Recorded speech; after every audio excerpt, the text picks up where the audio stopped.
I RJ, think. can you want to do a cappella? What's low he comes with clouds ascending? Isn't that what's the Advent hymn? Uh, No. O come, Emmanuel, and ransom captive Israel, that mourns in lonely exile here, until the Son of God appear. Rejoice, rejoice, Emmanuel shall come to thee, O Israel. I think there's about 11 more verses you can. I was like, we're all very impressed with RJ's voice because he was in like, weren't you in like the St. Thomas? Was that I was, you? Choir of Men and Yes. Boys, Okay. yeah. Well, I was in the Mississippi Children's Choir, so let's not get too excited. There you go. You should have harmonized with me, Sarah. I don't. They didn't teach us that in Mississippi. Didn't you RJ. harmonization? Okay. That'll be the day when like you do like the Dolly Parton harmonies, Right. We'll be mock cappella. TJ, we're already recording. We just got a golden intro for you. I think you can cut it up, make fun of it. Absolutely. 3, 2, 1. Welcome to the Mockingcast, the podcast of Mockingbird Ministries. I'm David Zoll, your host, and in just a few moments, I'll be joined by my co-hosts, Sarah Condon and RJ Heyman. We come to you every other Friday to explore a few of the places where we currently see grace and its absence playing out in unexpected and compelling ways. We're glad to have you with us. Praise the Lord. Praise the Lord. God. Well, thank you for that, RJ. I think my Advent will not be the same from here on out. You have set the tone, as you often do. Happy to serve. Oh, well, I thought, this is going to be our last episode until the new year, and it actually marks 2 years since we relaunched this podcast. And so Wow. I should probably That's say amazing. Holy thank you to moly. the two of you for, showing up. Seems so much longer. Like a good marriage. I was actually trying to go back to see what we'd done about Advent before, and like I get back to like Advent 2 years ago was the Mockingcast rides again, and we're still riding. And Giddy up. we should probably say thank you to all those who support this podcast too, because you heard RJ's appeal last week, and that is the season we're in. We're doing fundraising, but the truth is, so many people give monthly to make this happen, and it is overwhelming and humbling and really touching.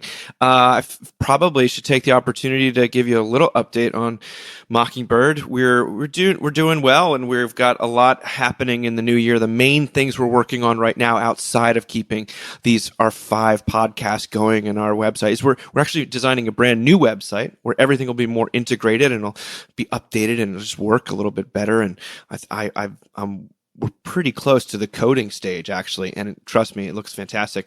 The other thing is we do hope to have our second 365-day devotional out by this time next year. It's a mammoth project, but I think like more than half of the entries are in. RJ, I don't think you've submitted yours. Mine are not. Yes, Yes. they will be, though. Praise God. I got 12 months. You just found out. Yes. But seriously, there isn't like a couple. There aren't weeks that go by at this point where we don't hear how much this silly little undertaking that we restarted 2 years ago means to people. So, thank you for giving. And if you're the person who is looking for something to support this coming year, at the end of the year, we sure could use your help. Anything to chime in on that? No, just thanks for listening. I am also consistently blown away when people email me or talk to me at church, or just always finding out new people who are listening and loving it. It's allowing them to reconnect or further connect to their faith in new ways. And that's incredibly hopeful. So just thanks for listening.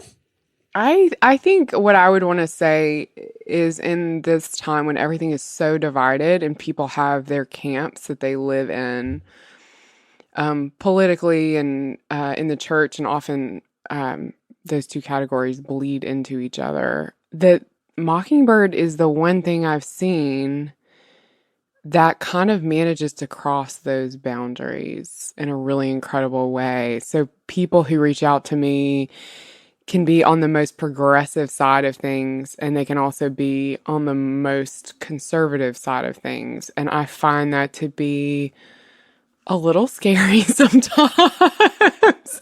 But I think that's like kind of the risky love of Jesus.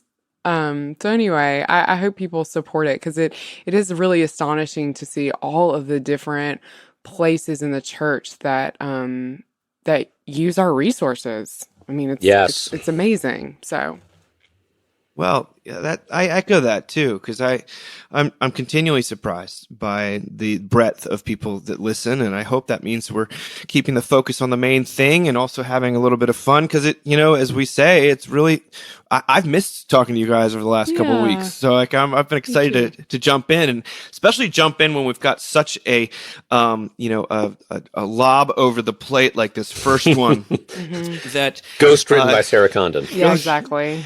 this is by Gia Tolentino, who we've now discussed a few times on this program. She is this sort of up-and-coming star writer for The New Yorker. But this is called about the quiet protests of sassy mom merch. Yes.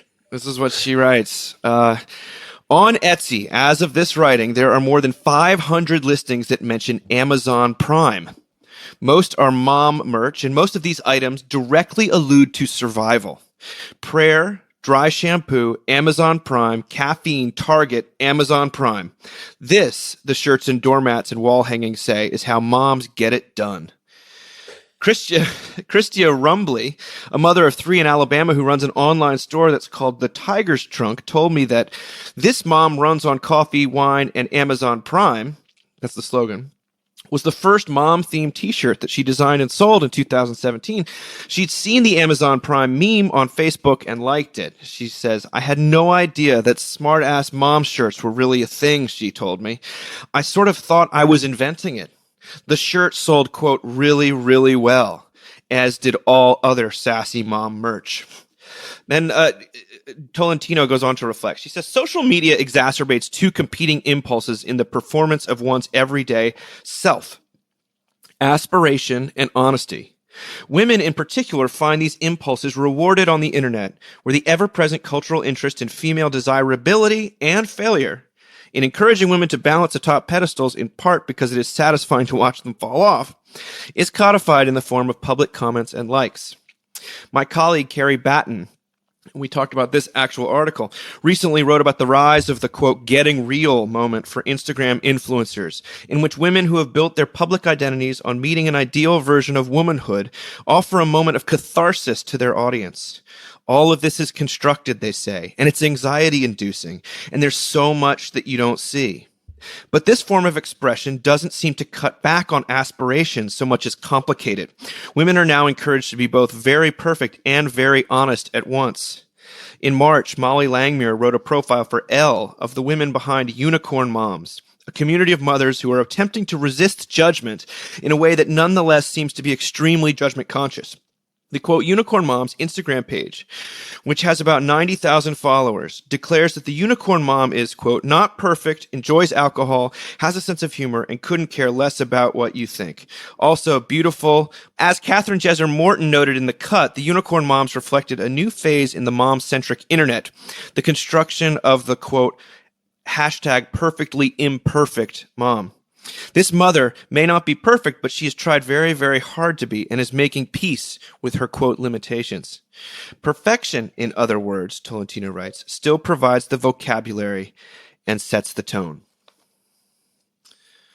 RJ, are you getting one of those This Mom Runs on Coffee, Wine, and Amazon Prime shirts for Jamie for Christmas? Oh, absolutely. Top of her list. Top of her list with rhinestones. Right next to a Peloton bike? Oh my gosh. Man, whoever came up with that ad had a bad couple weeks. Oh, yeah. But We found RJ's charred remains on his front yard. exactly. No, I want to hear Sarah on this. I will say we don't have a lot of mom merch in our household. We have a lot of baby merch, like bibs that say spit happens, or Daddy's Little Monster, things like that. So we kind of, we use our baby as a foil for that sort of thing. But I don't know. Yeah, I can see this being a big deal. It's not a big deal in our household, but I want to hear what I have some thoughts on motherhood in general, but I want to hear what Sarah has to say about sassy mom merch. Are you here for it, Sarah? What do you think? I mean, so one thing I feel like I need to say is that if you are having 2 glasses of wine consistently every night as a mom, trying to raise kids and get up in the morning and getting people on the school bus and everything, as a mom who used to do that, I want to say that I just want to say you actually don't have to do that. I just feel like that's really necessary because this tendency we have towards sort of affirming a lot of drinking in suburbia and mom culture, and I've talked about it before, but I think it bears worth repeating, is a real problem. Because the thing, at least that happened to me, and that has happened to some of my friends who were on that same, 2 glasses of wine every night at least train, is that you actually just don't remember parts of your kids' childhoods.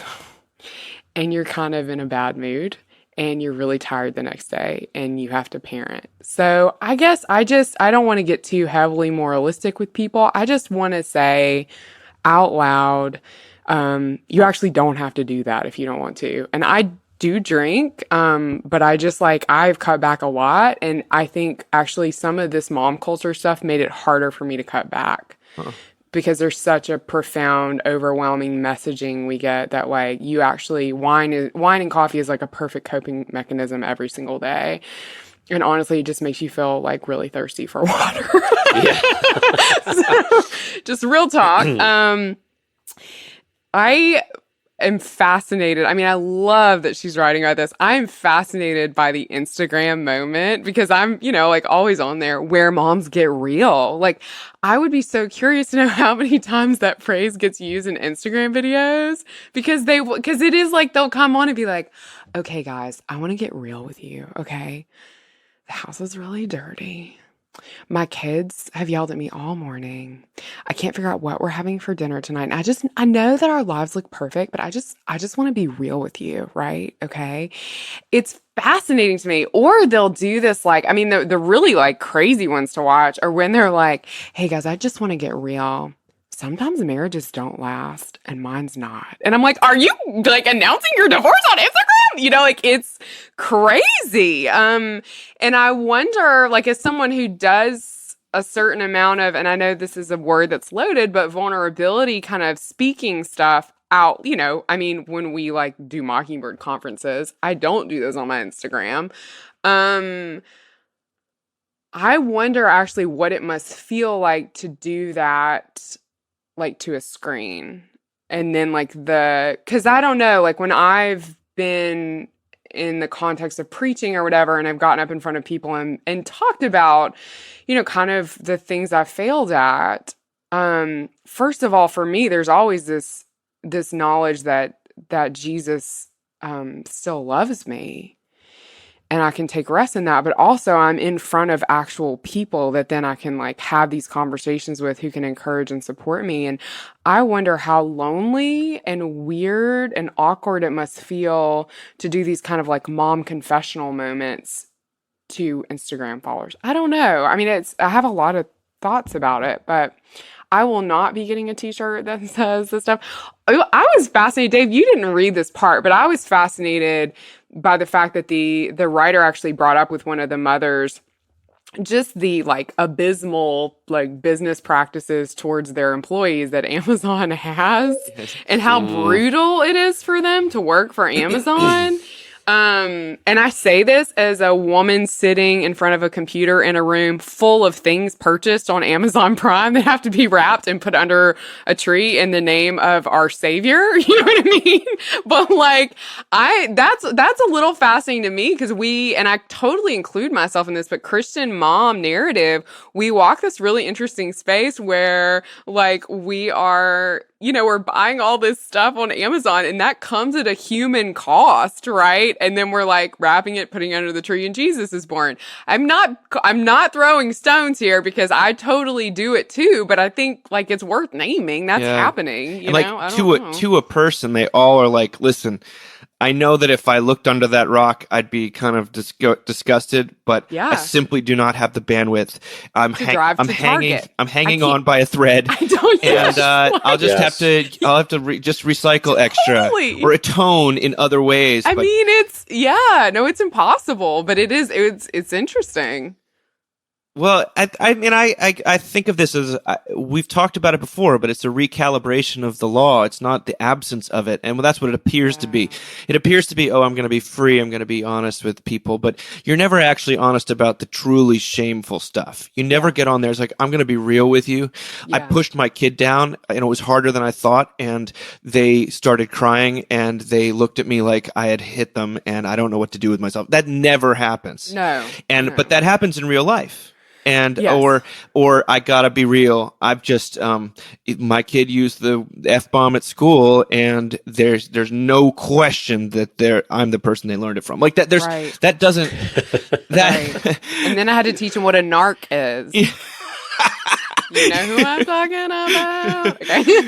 So so it's a limited. It's still curated. It's just curated. It's like an extra level of curation. Anytime you're in curation mode, you're in performance mode, you're in self-justification mode. Yeah, and that's such a good question because actually, I think curating vulnerability is the most exhausting thing we do to ourselves. And insidious. Yes. Yeah, because it feels so cathartic, but it isn't really, actually. Right. Yeah.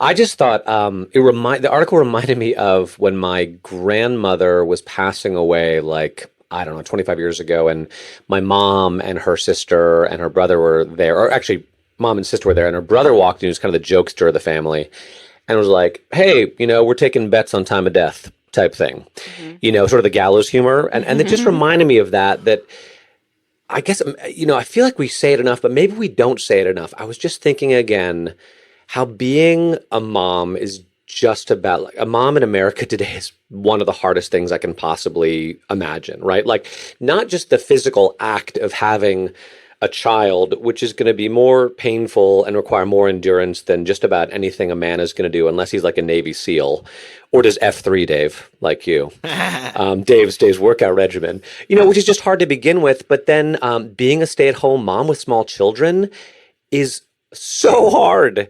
It's exhausting and lonely. I mean, it's wonderful too, but you get so little sort of adult interaction a lot of the time in those spaces. And then the fact that it's not really enough. You also have to make money. You also have to have a job. You also have to prove that you can do it all. And so and all you have this to be hot. And you have to be hot. That's right. You have to, you have to drink be wine desirable and drink to your coffee. husband. And yeah. I mean, I remember when I was living in New York, I was listening to some radio show, and they were talking about commutes, like the commutes that men had to do if they lived in like Westchester County or Connecticut or whatever. And someone was saying, the dirty little secret is men actually like their commutes because they can take a nap on the way there, or they can play cards. I saw this on the train. They can play cards with their friends. They can have a drink. And it's just not time they have to be at home dealing with their screaming children, Yes. So I don't want to say men have it easy, but I do want to say being a mom is so hard. And so I understand this desire for camaraderie, a little bit of gallows humor, substance use / potential abuse. Sure. I get it. So I just want to speak that again, especially to moms out there who are, I don't know, struggling to be perfectly imperfect. My goodness, and then on top of that, just the American dream cuts against this, right? The dream of single family home ownership where you have a self-contained space. I think that people who live in communal villages where grandmas or whatever are there, aunts are there to sort of help out with the kids, and maybe mom can get like a little bit of time to herself and not have to pay for it. That seems like a much more conducive model for mom health than sort of the independent, I'm going to do everything myself type world we live in right now. And also it's we don't live in a society where it's safe to ask for help. moms do sort of feel like they have to do it on their own, unless last resort, maybe you can call a friend and say, hey, I got into a pickle. Can you watch my kids for an hour? Cause I have to get to this thing or whatever.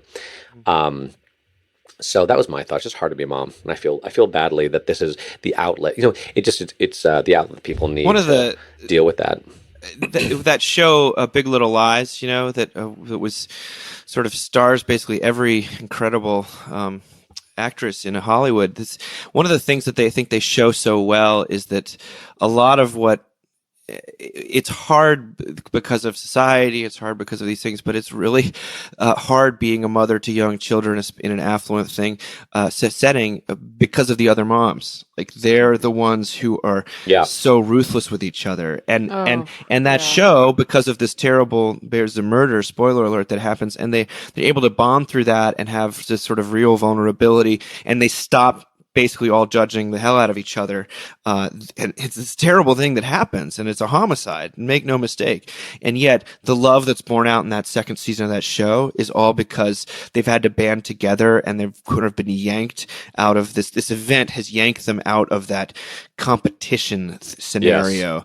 And the men are almost largely irrelevant, especially in the second season, outside of the abuse that many of them suffer. But it's sort of a woman's world that we're seeing it. But I do think, of course, in the middle of this, I do think about men. Sarah, there's a book that you and I read last year. I don't know if RJ, you got it, but the Unmade Bed. Yeah. And one of the things it says is that there's the laws on men as are they're in a different direction, they're a different shape, but they're constantly fluctuating this way too. For the longest time, men were told to never talk, and that strength was being stoic and being quiet and never having to ask for help.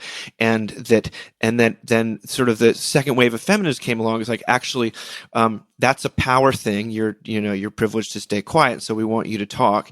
And so men started talking, and then they started talking too much, and we were like, "Please stop." And then they're like, "Know that about me." And then they're like, "Thank you." Well, now you're Mm-hmm. mansplaining everything to us, right? And it's like he's taking it as a sort of like, well, fathers are trying to live up to the cultural and as well as the marital and as what their children want from them. And then there's that amazing Brene Brown thing where he's like, well, actually, you don't want me to be vulnerable. My wife says she wants vulnerability, but when I do it, they hate it. My daughters, and so.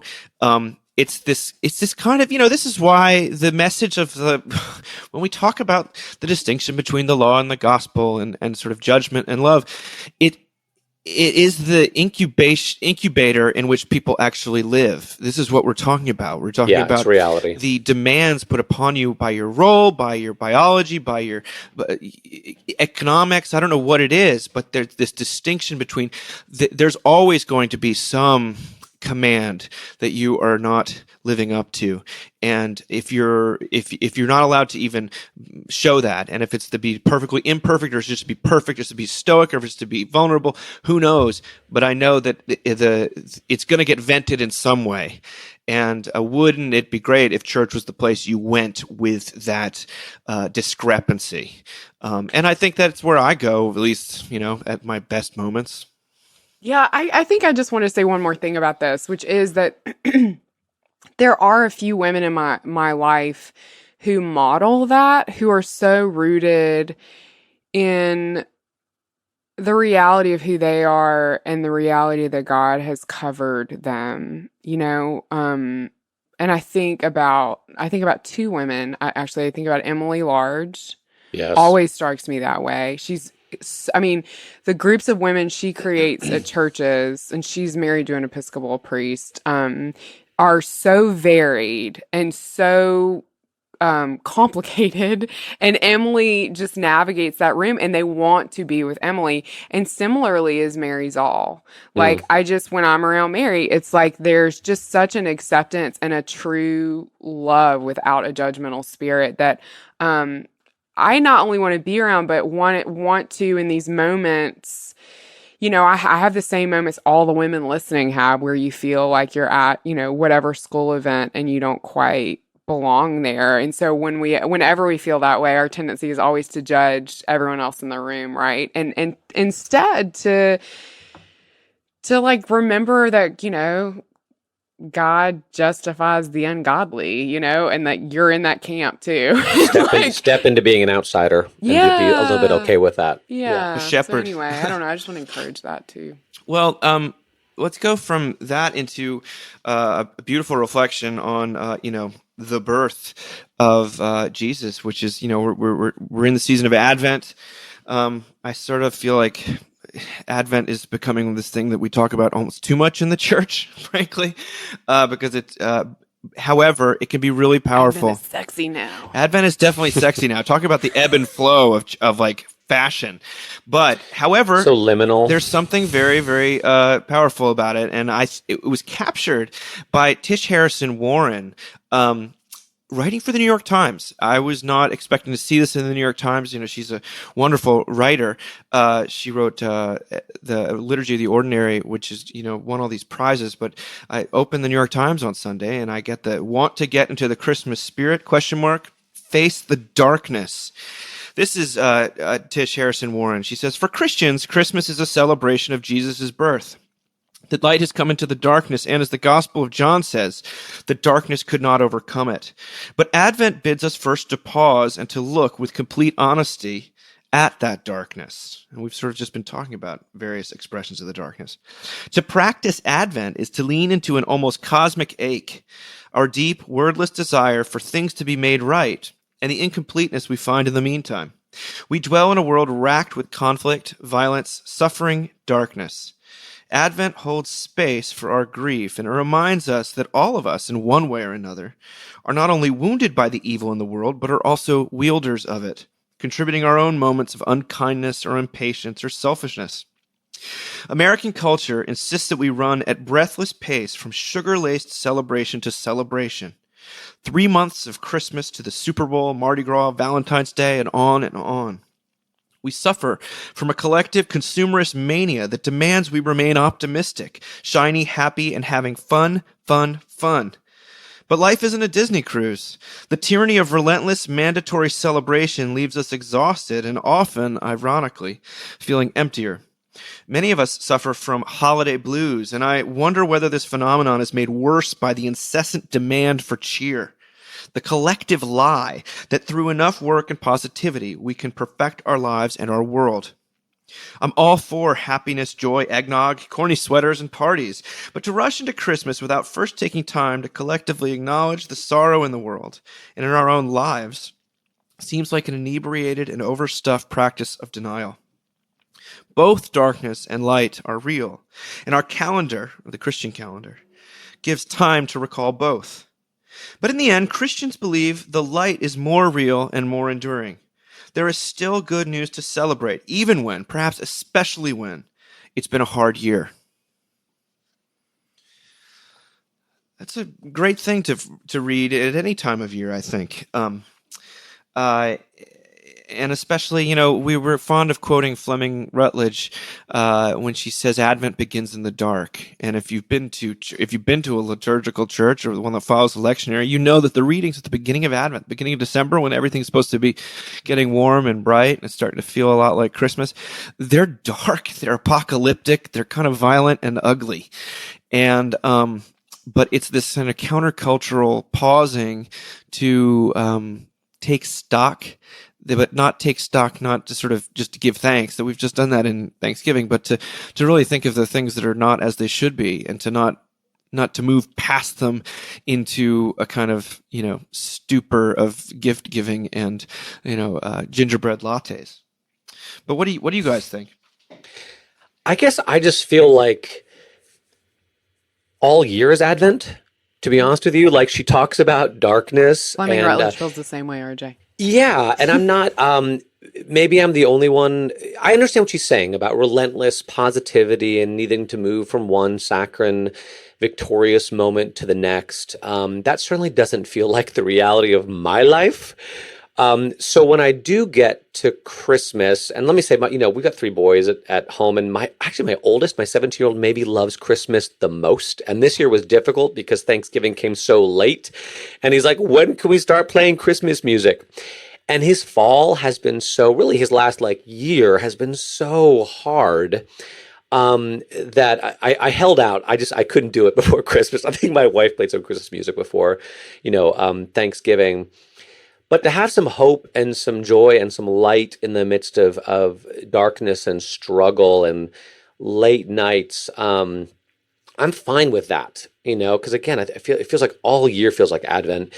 And then the second thing is, the more I listen to quote unquote traditional Christian Christmas carols, in almost all of them, like Advent and waiting and sin are baked in. Like maybe not the first verse, but almost always the second verse. I was thinking about like joy to the world. Like, okay, the first verse, joy to the world, the Lord is come, let earth receive her king. But then the second verse, no more let sin and sorrows grow, nor thorns infest the ground. He comes to make his blessings flow far as the curse is found. And I find that to be the case in all these Christmas hymns. They're not dismissive of the reality of human pain and suffering. Like they embrace that because that's what Jesus comes to save us from. And lastly, I will still say that every year, and maybe it's just a symptom of my own busyness, Christmas still always feels like a surprise. Yes, it always feels like totally agree. Jesus being born into the mess. Yeah. The surprise of a baby being born and the pangs of childbirth and the quietness and I just don't seem, I never get to Christmas and I'm like, well, it's been a long time coming. I'm like, okay, like, thank God it's here, because I've needed it. And so I get what this article is saying. And at the same time, I'm happy to start thinking about Christmas. And like she also acknowledges, I can't do the 12 days of Christmas thing because my kids are back to school like 7 days later. And maybe I'll get into that someday, but I just can't wait that long, maybe. Do I talk now? Please. No, RJ, it's fine. I really agree with RJ. And I think part of what we have to remember is she's writing for the New York Times. And so a lot of people reading this don't understand what Advent is, maybe, like I'm fascinated. I have a friend who is not Christian, and she just like bought an Advent calendar for her dog. And I was like, I mean, that's cool, but Advent's like a whole thing. And so I do think Tisha's work is really important because there's a lot of people who don't know what Advent is. That said, I do think there is this impulse in the church to kind of quote unquote get ready, which is a biblical call, but it also for me feels like we turn it into this like as though Christmas won't be a surprise. You know what I mean? Like, I love what you said, RJ. Like, Christmas always comes as a surprise. It's always like, wait, what? Like, Christmas is here? What? Wait, tomorrow's Christmas Eve?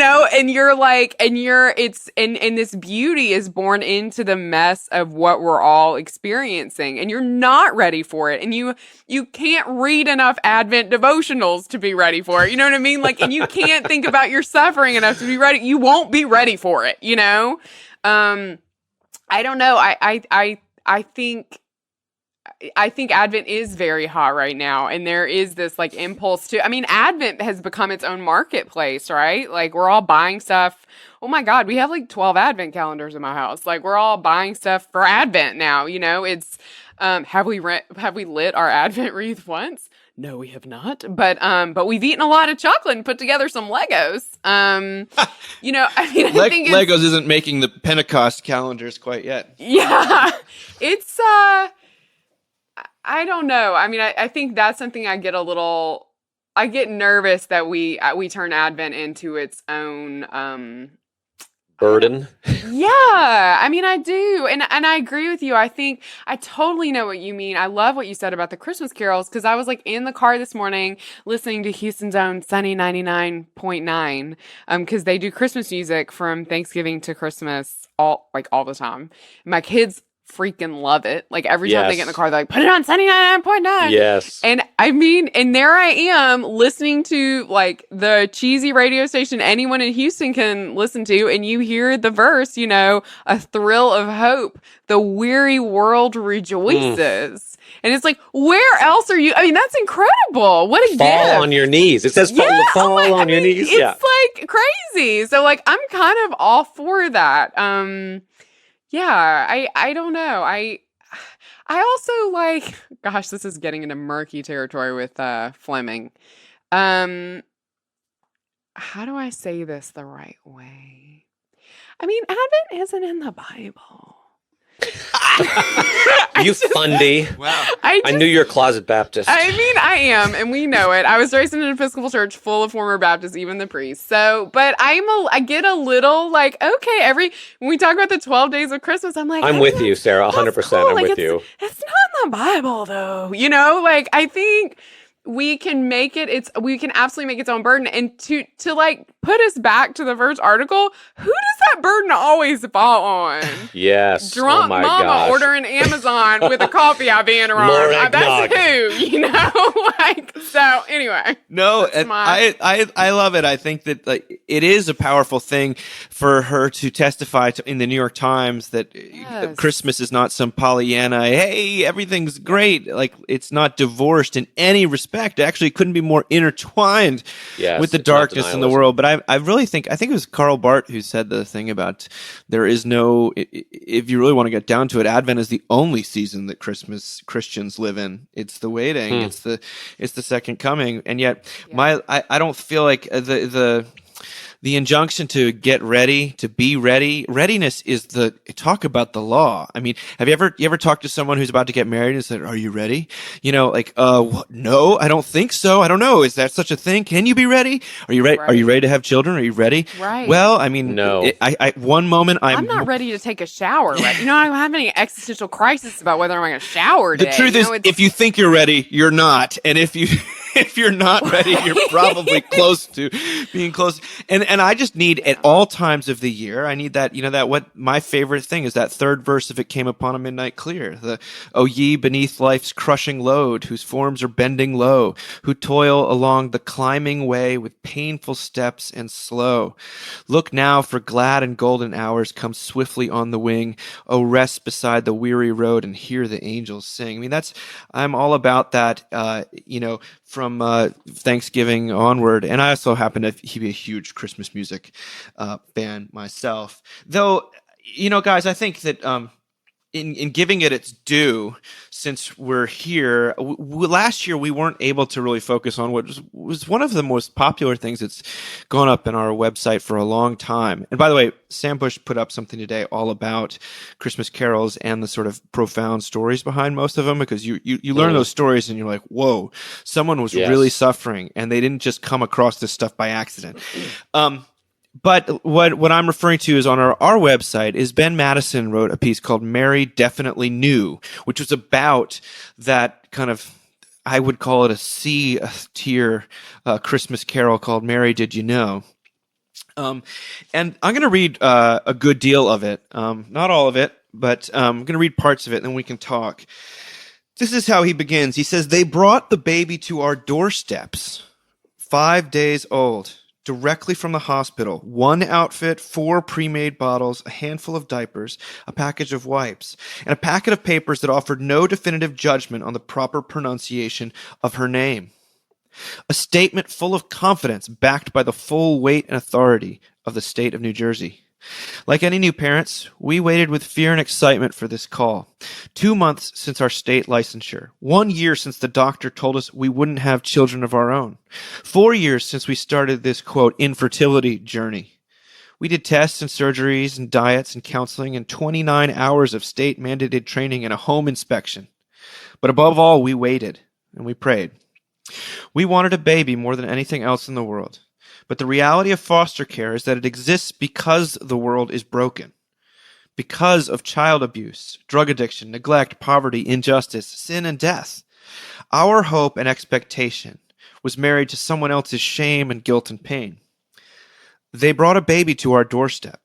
An answer to, but also the result of so much pain. It was all very Advent. And so I cry because this baby, she's perfect and I love her. And I can't believe she's here and my heart breaks that she can't be where she should be, that she's with us instead. People love asking, are you prepared to give her back? As if that is a normal question one might ask any new parent. Are you ready to give this thing you love more than you knew you could back to the uncertainty and brokenness of this world? Are you ready for her not to be yours anymore? I mean, it seems to me, though, this question could be asked of any parent. Are you ready to lose a child? Life is fragile. The world is broken. Things don't go according to plan. Seems like a reasonable question, but we don't ask it because it also seems wrong. This is why I think there's so much anxiety and hand-wringing about that song, Mary, Did You Know? Mary, did you know your son would die?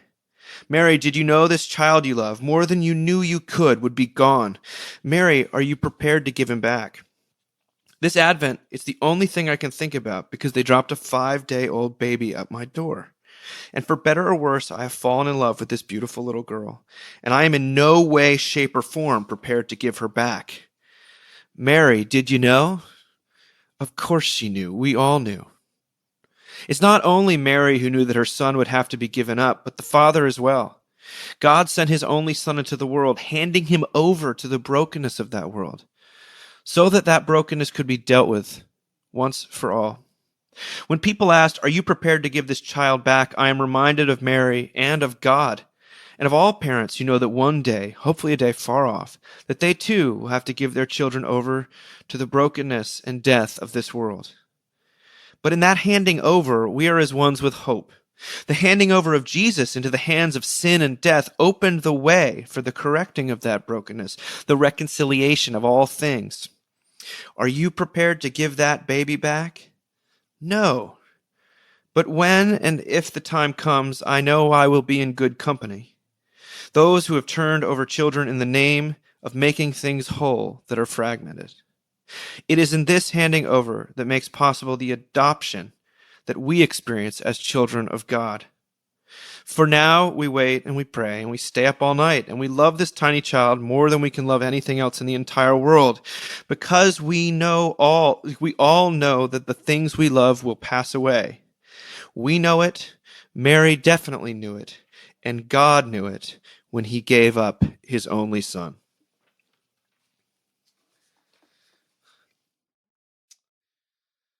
I mean, quite a thing to write. Ben has this short essay reflection has been just making the rounds, and I just watch as person after person just starts weeping as it relates to this time of year and to what it's like to have adopt a child and to be a foster parent and to to simply hope in the Son of God coming, into the darkness. The way that the love and sin are so, and expectation and hope are so wrapped up in pain and guilt and shame. I think we've talked about it the last couple times, but it almost reaches beyond your faculties of reason into something more ancient, something more true. So I don't know. What do you guys? How does this connect with you? And what are your thoughts about Christmas this year and about Advent? One thing I have to say, because I keep thinking it, is we have really good friends who actually got a baby delivered to their house on the Saturday before Easter in an Easter basket, who were doing the foster to adopt process, who are Wow. also priests. So it's always good to know that God has a sense of humor. Oh, goodness. I know Ben, and I I've gotten to hold their baby. She's still with them. And so I think this hits a really personal thing for me, because I think the longing part of this is so relatable. Honestly, we had a hard time getting pregnant. And so whenever I read these stories, it's like, oh my gosh, like it's such an impossible thing. And then it's almost like what we were talking about, like you can't be ready for this, you know what I mean? And then for a daughter to be given to you and it to be compounded with not knowing how long you're going to have her. I guess it's hard for me to talk about this without just saying, like, Ben and Ashley are incredible people. Yes. And they're incredible people to do this and to love her and to love their family, knowing that their family may not always look like this. And they're incredibly faithful people. And we're so lucky he wrote about this. We talk about earlier on. We talked about mothers and fathers, and I was just trying to think of the last time I'd read anything written by a father about infertility. It's hard enough to write. I mean, I can't imagine how painful it is for anyone to write about this, but for Ben to do this, it just is so courageous and inspiring. And Also, I've learned through them that adopted babies babies mimic parents' faces like newborns do. Do you guys know this? Like they'll try to mimic our, it's part of the reason why they get our expressions and then tend to look like us really early. But Ben does this really weird thing with his eyebrows, and she does the really weird thing with her eyebrows. So anyway, it's really beautiful. It made me think of Toy Story 4, which is one of my favorite movies from this year, which I think that whole narrative arc is so amazing. But the last one is really about parents giving up their children and kind of moving on with their lives. And it made me reflect on where we are with our oldest as he's preparing to head off to college, and conversations my wife has been having with other moms who have seen their kids go off, and them basically say, like, it'll take you at least a semester to get over it. Like, just be prepared for those first 4 months to be a little bit depressed, and not to be. It's not the same thing, being a foster parent and knowing that your child could be sort of taken away is not the same thing as losing your child to adulthood or college. Those are different things. But it did also make me think, as I've reflected on our own parenting and the anxiety that comes with it, the fear, and then talk to other parents about the same sorts of things, that some of that anxiety and fear is a bit chased away when you recognize that at the end of the day, you are only ever a surrogate parent to your children, and that they have a true parent, which is God. And that at some point you have to give over your child to God and say, look, I'll do the best I can here. I'm going to blow it. I'm going to make mistakes. I'm going to love this kid the way that I can. But at the end of the day, this is your child and not mine. And thank you for the gift. And I guess the struggles of being in their life.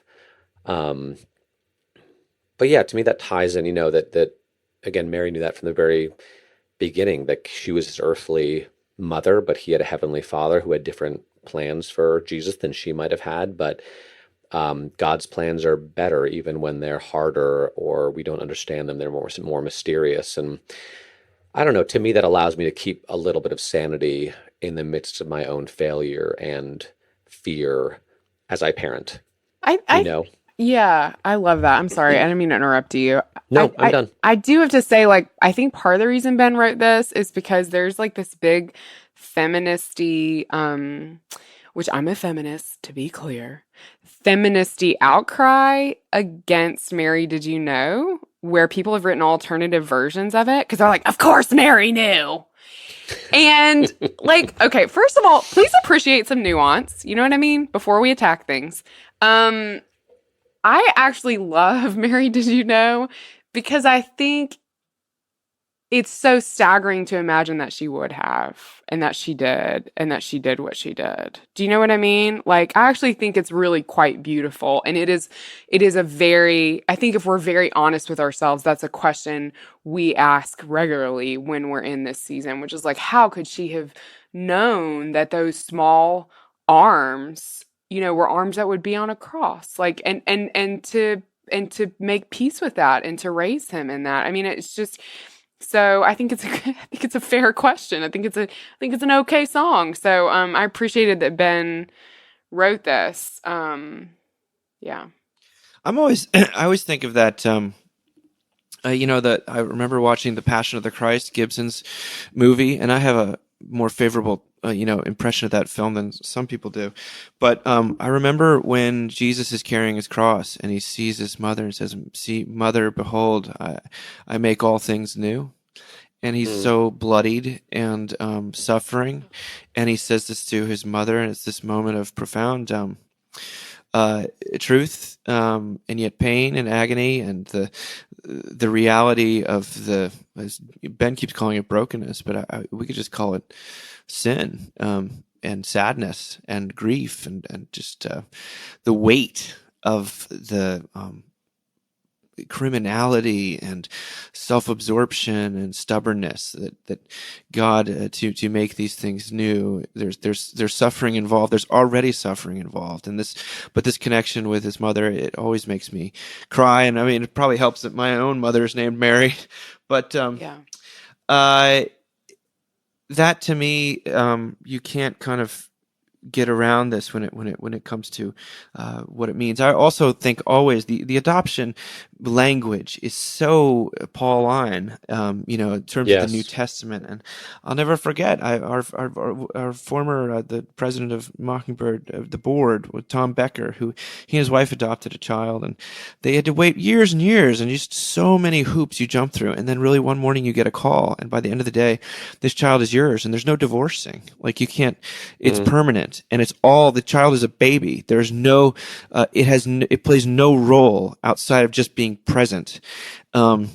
Everything is the parent to the child making this promise, like changing the status, adopting this person that, who knows what its potential will be, who knows what, and some of these children, as Ben even alludes to, are the products of drug addiction, and they're going to have real developmental difficulties. And to think of that in terms of what God is doing with the human race, and the surprise, the suddenness, the permanence, the one-wayness of it, to me, it just speaks of the heart of the gospel. So I'm grateful for it. I also want to let's sort of leave off from there. This is the end of the year. It's the end of the decade, guys. So I thought, before we hang up, before we go off to our own eggnog and silly parties, and also tons of church work I know that you guys have in front of you, but any closing recommendations, thoughts, moments to lift up? I mean, I'm just curious about your end of the year reflections, or it can be as silly as you got to watch Fleabag season 2, or it could also be as Schitt's Creek is what you got to watch, but yeah, Fleabag season 2. Jamie loves that show. It's so good. Obsessed. So I just had a couple of things I was going to raise up. I think I mentioned this book, maybe in the magazine, but The Dearly Beloved by Cara Wall is one of the best books I have ever read. It is an account of these two Presbyterian ministers who co-lead a Presbyterian church in the 1960s. And one of them is very social justice minded, and he's married to literally a Mississippi girl whose daddy was a preacher. And one of them is like very devout and academic, and he is married to a woman who's an atheist. And the way that it is written from such a beautifully non-judgmental perspective, but really talks about these people's lives in faith or lack thereof and why there's a lack, is so powerful. So anyway, I want to recommend that. If I had the money, I would literally buy every clergy person in America a copy of it, because it was so comforting in some ways to hear my own story told back to me. And I would also just say this book was on the Today Show, so it's very it's not a super Christian book in a lot of ways, but I think that's what makes it so beautiful. I also just want to raise up my other favorite podcast. Actually, this is my favorite podcast that I'm raising it because I don't listen to ours. Sean, no surprise there. Crazy if I had to listen to myself. Sean of the South, I cannot recommend enough. There's this guy, Sean Dietrich, who does it, and it is incredibly beautifully done. I mean, he talks about the South, but in such a way that there's so much grace and so much acknowledgement and a tremendous amount of humor. It's a wonderful show to listen to with kids in a car. So if you're you're driving, you need a show. Sean of the South is excellent. And I think the moment I just wanted to raise up from this year actually is the moment when Brant Jean hugged his brother's murderer. I think that's really worth. That was such a powerful moment and such a fascinating moment in American culture, because I'm not sure I've seen so much. I mean, we talked about it, but so much relief and joy and embrace and forgiveness so quickly followed by this is not okay. What he did is not okay. We're not okay with this. And I think for me as a Christian and as a pastor, I learned so much in those 48 hours about just how much we need forgiveness and how angry it makes us. So, Dave, you'd asked the things this year we were most thankful for. So, in terms of kind of pop culture artifacts that were meaningful to me, and I abreacted to borrow a word that your dad likes a lot, and I love that word. I don't Toy know Story what it 4. means. Okay.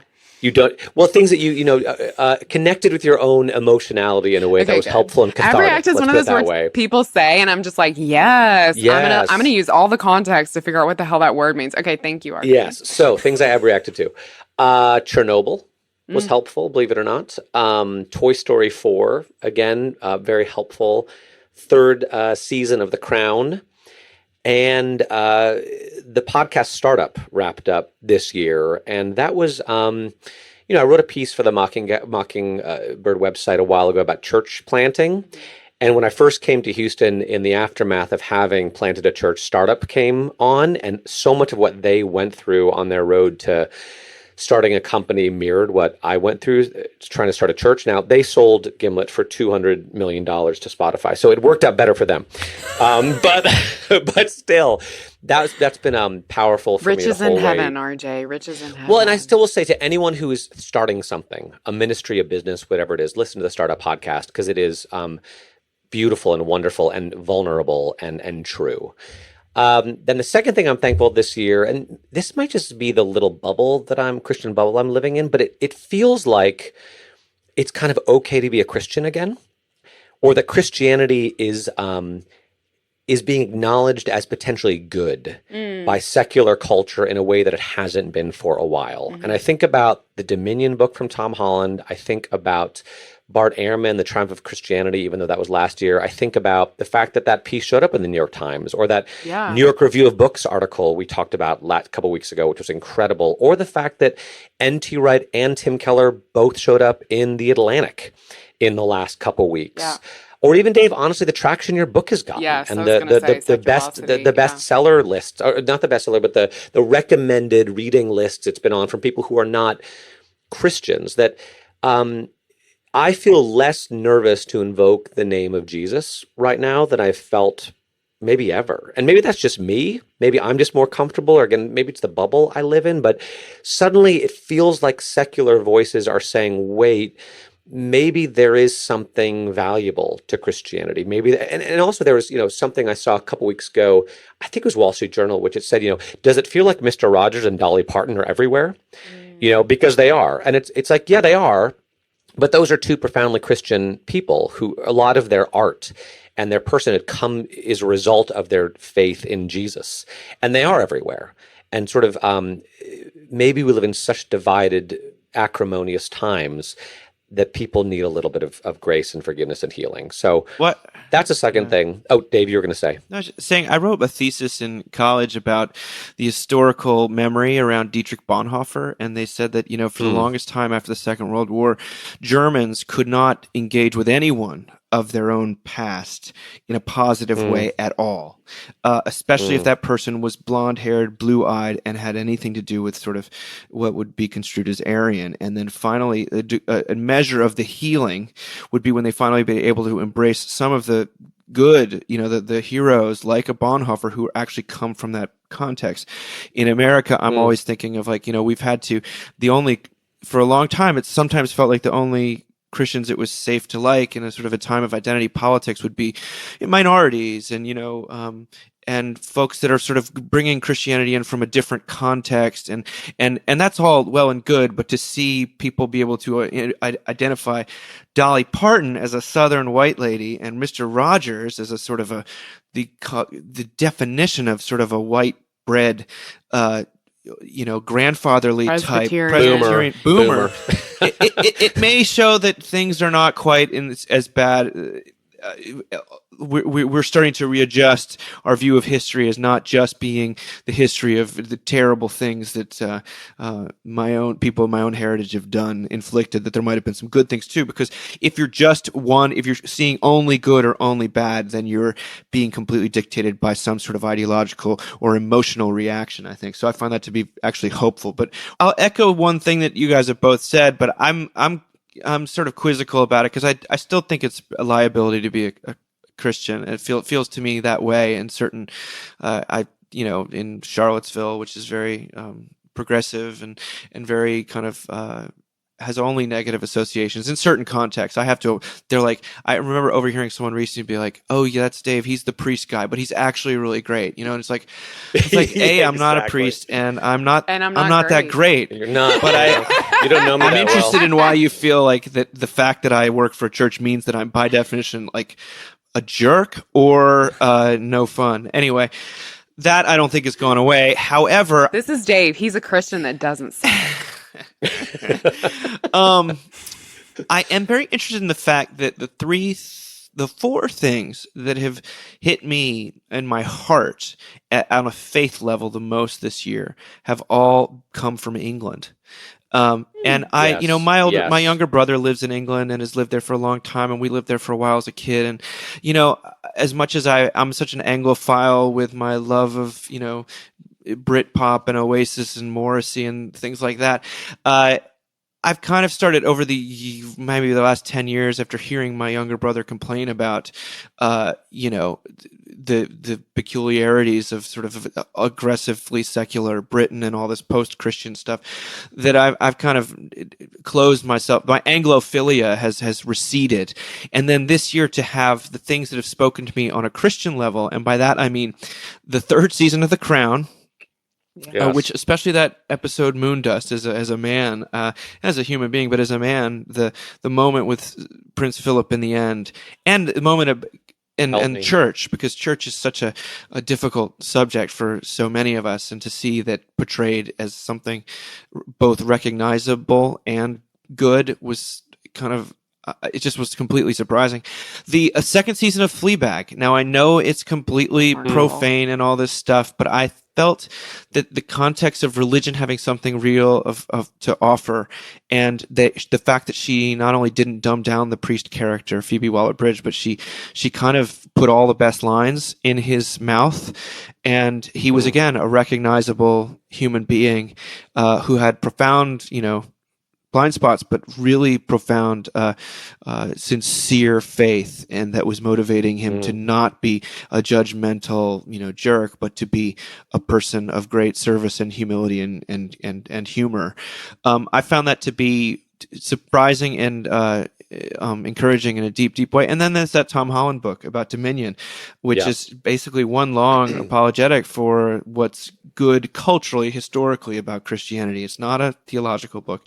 And then the best novel I read this year was Jonathan Strange and Mr. Norrell by Susannah Clarke, who's a more British novel could not exist. And she's the daughter of a Methodist minister, I believe. And it's sort of about re-enchantment, but there's a ton in there about not just good versus evil, but institutions versus creativity, and healing and hope. And I found that to be I'm puzzling over it. Why is it that the gifts that were given to me this year all came from this quote unquote super secular England? And I didn't find the same connection with American culture. So that's a both exciting thing and something I'm just continuing to think about. Another thing I'm grateful for, well, I'll just leave it at that.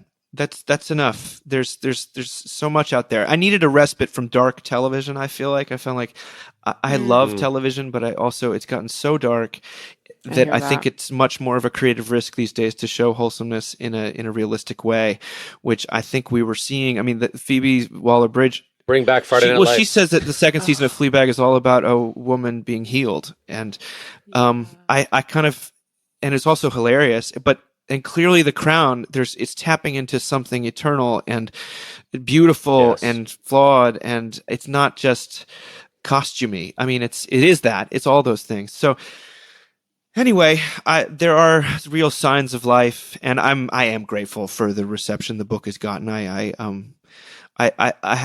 was hoped that it would do well, but not this well. So I think we've got the audiobook is coming out here any week now, probably before Christmas. Oh, nice. It's not Are you reading it? No. So that's I'm as interested as anybody. Yeah. And then is it Forky? There'll be a paperback. Oh man, Tony. Wow. So that's me. I'm grateful for the two of you. I'm grateful we get to do this. It's Grateful such a labor of you too, love, Dave. as we say. So It's fun. So I'm not going to say Happy Advent to you both. I'm going to say Merry Christmas. Merry Christmas. Merry Christmas. Yes, to you too. And a happy Talk new year. to you in 2020. What? Awesome. Yep. Next decade. See you next Bye-bye. decade. Yeah. Bye. Bye.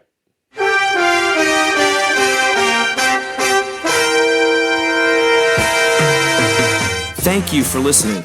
Remember, you can find us on the web at www.mbird.com. And we'd always love to hear from you at info@mbird.com.